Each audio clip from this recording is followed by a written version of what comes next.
अस्सलाम वालेकुम and welcome to नया दौर। मैं हूं हसन इफ्तिखार। प्रोग्राम का नाम है आपका हल्का। नाज़रीन, वैसे तो हम कौमी असेंबली के हल्के पिछले दिनों से पिछले जो 2-4 हफ्ते हैं उनसे कवर कर रहे थे। तोताई एक सैयद खान साहब के बारे में डिस्कशन हो रही थी। लेकिन हुआ ये है कि अब एकदम ही दरमियान में सूबाई असेंबलियों के भी इंतखाबात की बात होना शुरू हो गई है। सूबाई असेंबली पंजाब की और खैबर पख्तूनख्वा की खान साहब डिसॉल्व करना चाहते हैं नए इलेक्शन के लिए।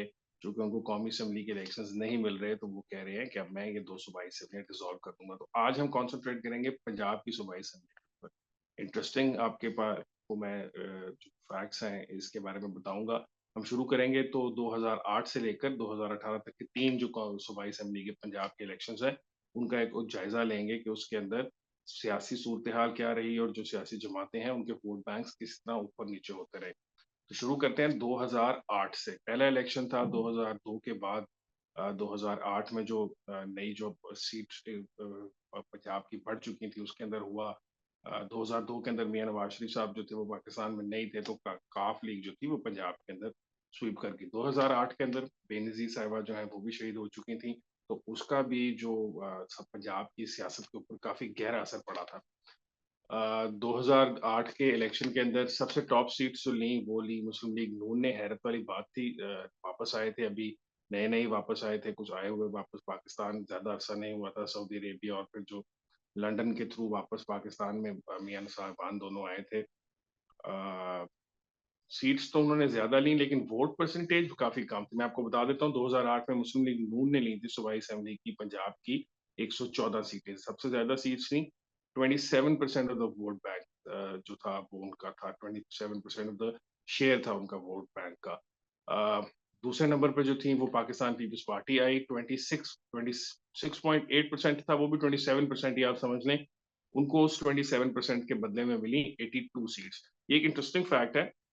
आगे चल के भी हम इसको डिस्कस करेंगे कि जो परसेंटेज है वोट का, उसके साथ सीट्स का क्या ताल्लुक है। यानी कि अगर आप सूबे में एक खास परसेंटेज ले रहे हैं, तो वो कई दफ़ा और पाकिस्तान मुस्लिम लीग नून की तरफ आपको ज़्यादा देखने में नज़र आएगा कि वो कम परसेंटेज लेकर भी वोट की, यानी कि मार्जिनल अगर आप उसका हिसाब लगाएँ, तो वो कम वोट परसेंटेज के ऊपर भी ज़्यादा सीट्स हासिल कर लेते हैं।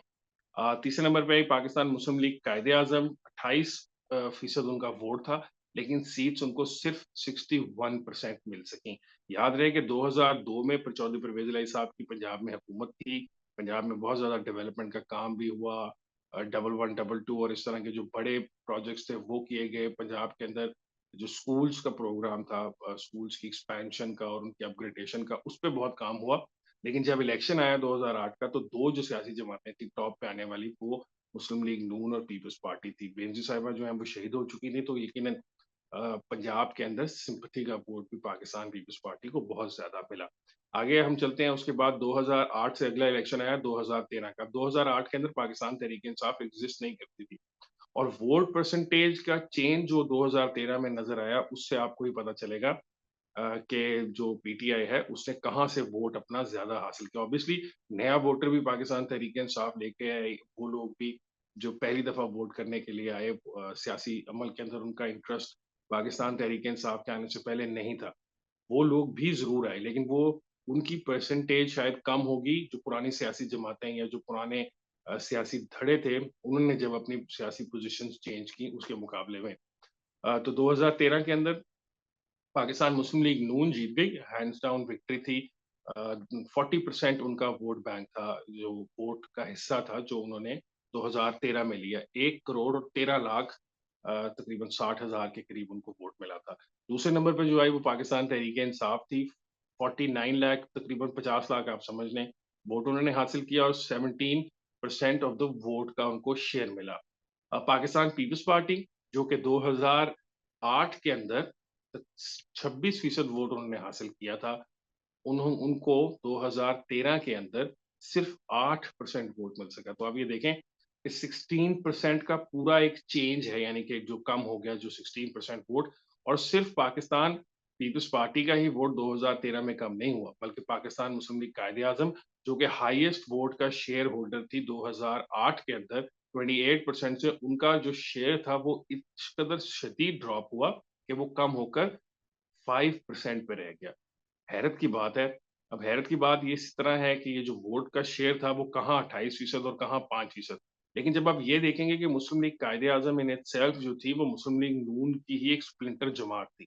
2008 में जब मुस्लिम लीग नून के कायदीन पाकिस्तान वापस आ गए, तो उसी असेंबली के अंदर ही मुस्लिम लीग कायदे-आज़म के जो मेंबरान सूबाई असेंबली थे, वो अपनी पार्टी की लाइन को क्रॉस करके मुस्लिम लीग नून की तरफ चले गए और वो उनकी जो हुकूमत थी उसको सपोर्ट करते रहे। तो जब 2013 आया तो बहुत सारे जो बड़ी तादाद थी उन लोगों की, जो 2008 के अंदर मुस्लिम लीग कायदे-आज़म के टिकट होल्डर थे या टिकट को जीते थे, वो वापस अपनी जमात मुस्लिम लीग नून में चले गए, जिसकी वजह से मुस्लिम लीग कायदे-आज़म का जो वोट बैंक था, उसके अंदर तकरीबन 23% का फ़र्क पड़ा, 23% का, और वो यकीनन 23% जो है उसका मेजर पार्ट जो था वो मुस्लिम लीग नून को चला गया, वो 27% से 40% के अंदर चले गए 2013 के अंदर।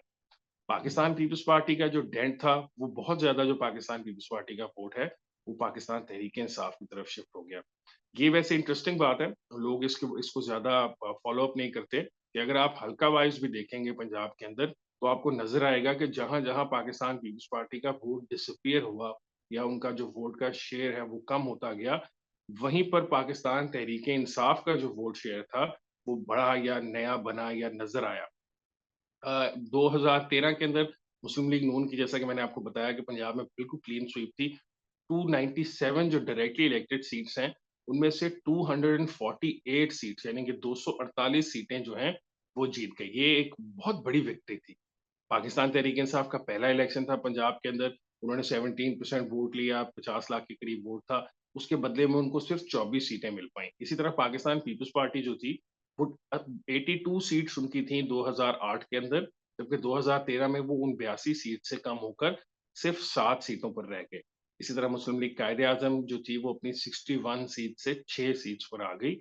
तो आप देख सकते हैं कि दोनों पॉलिटिकल पार्टीज़, कायदे-आज़म, मुस्लिम लीग कायदे-आज़म और पाकिस्तान पीपल्स पार्टी को मेजर डैमेज हुआ 2013 के अंदर, जिससे वो 2018 में भी रिकवर नहीं कर पाए। अब हम जब 2018 की तरफ आते हैं, तो उसके अंदर भी जब हम डिटेल को देखेंगे तो यही नज़र आएगा कि ये 2 सियासी जमातें जो थीं, ये जो अपना वोट बैंक लूज़ कर गई थीं, ये दूसरे इलेक्शन साइकिल में भी हासिल नहीं कर पाईं। 2018 के अंदर मुस्लिम लीग नून जो थी, वो 2013 से लीड करती हुई जा रही थी, और ऑब्वियसली इलेक्शन जब आया तो वो क्लोज़ कॉन्टेस्ट था, और जब रिजल्ट्स आए तो उसके अंदर भी रिजल्ट्स भी काफ़ी क्लोज़ आए। वोट परसेंटेज के हिसाब से अगर हम देखें तो 2018 के अंदर पाकिस्तान तहरीक-ए-इंसाफ जो है, उन्होंने 33.8% वोट हासिल किया। टॉप वोट परसेंटेज थी 1 करोड़ 15 लाख 7 हज़ार के करीब उनके जो वोट थे वो थे। जबकि मुस्लिम लीग नून जो थी, सेकंड नंबर पे उसका वोट परसेंटेज में वो सेकंड नंबर पे आई। 1 करोड़ और तकरीबन 5 लाख के करीब उनके वोट थे, और 31.8% उनको वोट मिला। यानी कि पीटीआई और मुस्लिम लीग नून के दरमियान 2% का वोट का डिफरेंस था पंजाब के अंदर, जिसमें मुस्लिम पीटीआई के पास 2% वोट ज़्यादा था। इंटरेस्टिंग बात लेकिन यहाँ पे जो है वो ये है कि इवन दो पाकिस्तान तहरीक-ए-इंसाफ का वोट शेयर ज़्यादा था, लेकिन उन्होंने सूबाई असेंबली में जो डायरेक्टली इलेक्टेड सीट्स हासिल की, वो पाकिस्तान मुस्लिम लीग नून से कम थी। उन्होंने, पाकिस्तान तहरीक-ए-इंसाफ ने अपने 33.8% से 121 सीट्स लीं, जबकि मुस्लिम लीग नून ने अपने 31.8% से 132 सीट्स लीं। जिस तरह मैंने आपको पहले भी प्रोग्राम के शुरू में भी बताया था, कि ये एक इंटरेस्टिंग फिनोमेना है। मुस्लिम लीग नून के साथ ये अभी की बात नहीं है, इवन 90s के अंदर भी वो कम वोट का परसेंटेज के ऊपर ज़्यादा सीटें हासिल कर लेते थे। पाकिस्तान मुस्लिम लीग कायदे-आज़म 2008 की अपनी पीक से जब वो 28% वोट हासिल कर रही थी 2018 के अंदर, जब वो पाकिस्तान तहरीक-ए-इंसाफ की धाती बनकर इलेक्शन लड़ी, तो 1.1% पर उनका वोट बैंक आ गया। जबकि पाकिस्तान पीपल्स पार्टी जो है, वो अपने 5.38% वोट बैंक, जो तकरीबन 5% का उनका वोट बैंक, 2013 में उनका 8% था, 2018 में आकर वो भी कम हो गया और तकरीबन 5.38 रह गया। 2-3% की यहाँ पे भी कमी देखने में आई। 2018 के अंदर नया जो प्लेयर सियासत के अंदर आया पंजाब की, वो था तहरीक-ए-लब्बैक पाकिस्तान। उन्होंने तकरीबन 5.72% वोट हासिल किए। 2018 में, जैसे मैं आपको बता रहा था, कि 2018 के अंदर पाकिस्तान तहरीक-ए-इंसाफ ने 284 सीट्स के ऊपर इलेक्शन कंटेस्ट किया, जिसमें से वो 121 सीट्स के ऊपर कामयाब हुए। पाकिस्तान मुस्लिम लीग नून जो है, उन्होंने कम लोग सीट्स के ऊपर टिकट्स अलॉट किए, 270 सीट्स के ऊपर उन्होंने टिकट अलॉट किए थे, जिसमें से उनको 132 सीटें मिली। पाकिस्तान मुस्लिम लीग नून ने 8 सीटों के ऊपर टिकट अलॉट किए थे, जिसमें से वो 7 जीत गए, जबकि पाकिस्तान पीपल्स पार्टी जो है, वो 239 सीट्स के ऊपर उन्होंने टिकट अलॉट किए, जिसमें से उनको सिर्फ 6 सीटें मिल सकी। अच्छा, पाकिस्तान के अंदर जनरली तो सियासत को हम कवर करते रहते हैं, लेकिन पंजाब की सियासत में ये फिनोमेनन बड़ा इंटरेस्टिंग है। 2008 से 2018 के अंदर जो सबसे इंपॉर्टेंट चीज देखने में आई, वो पाकिस्तान पीपल्स पार्टी का वोट बैंक था, जो कि डिक्रीज होता हुआ हमें नजर आया। टॉप ऑफ उनका जो हाईएस्ट वोट था 2008 में, वो 27% का जो वोट शेयर था, वो कम होता हुआ 2018 में सिर्फ 5% रह गया। इसकी सबसे बड़ी वजह जो है, वो ये है कि जो पंजाब की सियासत में लोकल धड़े का कॉन्सेप्ट है, वो एट प्ले आया है इसमें। पाकिस्तान पीपल्स पार्टी ने पहले मुस्लिम लीग कायदे-आज़म के साथ रिकंसाइल किया, और उसके बाद फिर ऑब्वियसली पीडीएम के प्लेटफॉर्म से दोनों सियासी जमातें जो हैं, वो मुस्लिम लीग नून के साथ भी रिकंसिलिएशन के प्रोसेस में आ गई। तो उससे हुआ ये कि जो उनका लोकल वोटर था, जो पंजाब का वोटर था, उसको काफ़ी धचका लगा। उन्होंने सियासत देखी थी 1990 की दहाई के बाद से, जो थी एंटी नवाज सियासत पाकिस्तान पीपल्स पार्टी की थी। जिस तरह पंजाब के अंदर 90 की दहाई से पहले 70s और 80s के अंदर भुट्टो और एंटी भुट्टो वोट का कॉन्सेप्ट था। इसी तरह 90 की दहाई के बाद से वो वोट जो था, वो एंटी नवाज और प्रो नवाज वोट में कन्वर्ट हो गया। तो जो एंटी नवाज ग्रुप था, जो पाकिस्तान पीपल्स पार्टी के वोटर थे, जब उन्होंने देखा कि उनकी सियासी जमात जो है, वो पंजाब में उस कदर इंटरेस्ट नहीं रख रही, या वो उनके मुखालिफिन जो है, सियासी मुखालिफिन उनके साथ रिकंसाइल कर रही है, तो लोकल सतह पे वो रिकंसिलिएशन नहीं हो सकती थी, क्योंकि सियासत के साथ-साथ लोकल जो लड़ाई झगड़े होते हैं, या लोकल जो ताकत की पावर गेम्स होती हैं, उसकी वजह से जो लोकल धड़े हैं, वो आपस में उस तरीके से रिकंसिलिएशन नहीं कर सकते, तो फिर उनको ऑटोमैटिकली कोई और सियासी जमात ढूँढनी पड़ती है। और फिर किस्मत का करना ऐसा समझ लें, या आप समझ लें कि प्लानिंग ऐसी थी कि 2011 में वो नई सियासी जमात आ गई पाकिस्तान पीपल्स पार्टी की, को रिप्लेस करने के लिए पाकिस्तान तहरीक-ए-इंसाफ की सूरत में। तो पंजाब की हद तक पाकिस्तान पीपल्स पार्टी का बहुत बड़ा वोट का जो हिस्सा है, वो पाकिस्तान तहरीक-ए-इंसाफ को चला गया। और ये बात सिर्फ वोट की हद तक ही नहीं रही। अगर आप देखें, तो पाकिस्तान तहरीक-ए-इंसाफ की जो 2011 के बाद की ओरिजिनल लीडरशिप थी, उसमें बहुत सारे जो लोग थे, वो पाकिस्तान पीपल्स पार्टी से ही आए हुए थे। और वो सिर्फ एमपीए की कैंडिडेट्स की मैं बात नहीं कर रहा, बल्कि लोकल सतह पे जो डिस्ट्रिक्ट के जो उनके लीडर्स होते हैं, या डिस्ट्रिक्ट रहनुमा होते हैं, वो भी बहुत सारे पाकिस्तान पीपल्स पार्टी के ही थे। तो वो ये बात, इस रीज़न यही है कि जो पाकिस्तान पीपल्स पार्टी का वोट 2008 में तकरीबन 27% पर खड़ा था, वो कम होता हुआ 2018 में 5% पर आ गया। मुस्लिम लीग नून जो है, उसको बिल्कुल डेंट लगा। 2013 के अंदर 8% का उनका वोट बैंक जो था, वो कम हो गया। लेकिन और सीटों के अंदर तो उनको बहुत ज़्यादा नुकसान हुआ। 2013 से 248 सीटें थी मुस्लिम लीग नून की, जो कम होकर 2018 के अंदर सिर्फ 132 रह गईं। तो आप ये देखें कि 116 सीटें जो थी, वो कम हो गई मुस्लिम लीग नून की, जो कि एक बहुत बड़ा नंबर है। 121 सीटें पाकिस्तान तहरीक-ए-इंसाफ ने कुल हासिल की 2018 में, जिसमें से आप ये देखें कि 116 जो है, मुस्लिम लीग नून 2013 से ड्रॉप करके नीचे आई। तो ये बहुत बड़ा सिग्निफिकेंट चेंज देखने में मिला हमें। 248 और 132 के दरमियान में जो डिफरेंस था, वो मुस्लिम लीग नून का। उसमें ऑब्वियसली पाकिस्तान तहत के अंदर जो सियासत की नॉर्मल तरीकाकार है, उसकी वजूहात भी थी। फिर 2018 के इलेक्शंस के अंदर जो जोड़-तोड़ हुई इलेक्शन से बिल्कुल पहले, उस वो भी एट प्ले थी।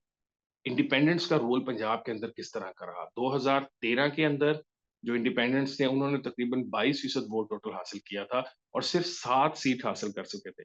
लेकिन अगर आप 2018 के अंदर आते हैं, तो अब वही जो वोट बैंक है, 60 लाख का तकरीबन वोट बैंक था, और परसेंटेज में शायद वो कम हो गया, 18.5% रह गया। लेकिन उसी परसेंटेज 18 के ऊपर वो 30 सीटें जीत गए। यानी कि जो इंडिपेंडेंट्स थे, उनका वोट जो था, वो परसेंटेज ऑफ टोटल वोट तो कुछ इतना ज़्यादा नहीं था, बल्कि 3-4% कम हो गया। लेकिन 7 सीटों से वो 23 सीटों पर 30 सीटों पे चले गए, और 23 सीटों का उन्होंने एक गेन हासिल किया। और आने वाले दिनों में जब कभी भी इलेक्शन होता है, तो ये हमें इंडिपेंडेंट फैक्टर के ऊपर भी बहुत ज़्यादा नज़र रखनी पड़ेगी। क्योंकि इंडिपेंडेंट कंटेस्ट करने से सियासतदान जो होते हैं, वो फ़ायदा ये उठा सकते हैं कि वो जो पार्टी जीतती है, उसकी तरफ जा सकते हैं। जैसा कि 2013 में भी हमें देखने में मिला।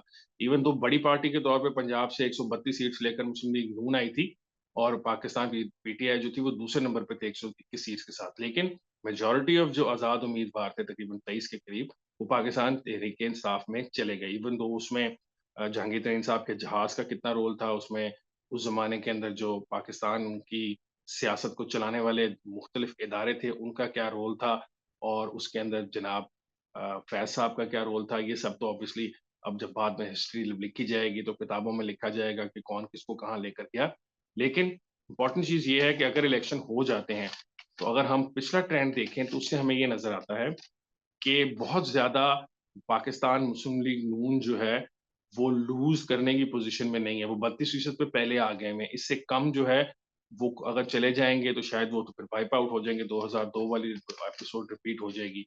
तो एक चांसेस है ये, एक तो ये चांस है कि पाकिस्तान तहरीक-ए-इंसाफ बिल्कुल स्वीप करके चली जाएगी, जिसके चांसेस थोड़े लगते हैं। और दूसरा चांस ये है कि हमें 2018 की तरह का एक मिला-जुला रिज़ल्ट ही मिलेगा, जिसमें कुछ इतना ख़ास दोनों सियासी जमातों के दरमियान फ़र्क नहीं होगा। तो आज के प्रोग्राम के लिए इतना ही, इंशाअल्लाह आपसे मुलाकात होगी नेक्स्ट वीक एक और प्रोग्राम के साथ। मुझे हसन इत्तेखार को इजाज़त दीजिए। अल्लाह हाफ़िज़।